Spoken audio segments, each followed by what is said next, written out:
గత వైసీపీ ప్రభుత్వంలో ఇంటింటికి రేషన్ ఇస్తామని తీసుకొచ్చిన మొబైల్ డిస్పెన్సరీ యూనిట్స్ ఎండియు వాహనాలను అయితే కూటమి ప్రభుత్వం రద్దు చేసినట్లయితే తెలుస్తోంది.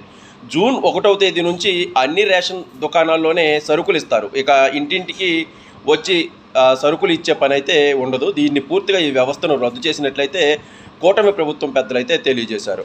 సో వచ్చే నెల నుంచి ఈ రేషన్ దుకాణాలు పూర్తి స్థాయిలో పనిచేస్తాయి. మొత్తం 10,500 ఎండియు వాహనాలు అయితే ఉన్నట్లయితే తెలుస్తుంది. అయితే వీళ్ళు అంటే ఈ మధ్యతరగతి వాళ్ళు ఈ వాహనాలను తీసుకున్న క్రమంలో వాళ్లకు ఇప్పుడు ఉన్న లోన్కు పరంగా పూర్తిగా ఉచితంగా ఈ వాహనాలను అందించేయాలని అయితే నిర్ణయం తీసుకుంది. అంటే వాళ్లకు మళ్ళీ ఇతరత్ర భారం పడకుండా ఆ వాహనాలను ఇతర రూపాల్లో వాడుకునేలాగైతే నిర్ణయం తీసుకున్నారు. ఇక నుంచి కూడా పూర్తి స్థాయిలో ఈ వాహనాలు కాకుండా ప్రజలంతా మళ్ళీ రేషన్ దుకాణాలకు వెళ్ళి రేషన్ తీసుకోవాల్సి ఉంటుంది. అయితే వృద్ధులకు, దివ్యాంగులకు మాత్రం ఇంటి దగ్గరికే రేషన్ ఇచ్చే ఏర్పాట్లు అయితే చేస్తున్నారు.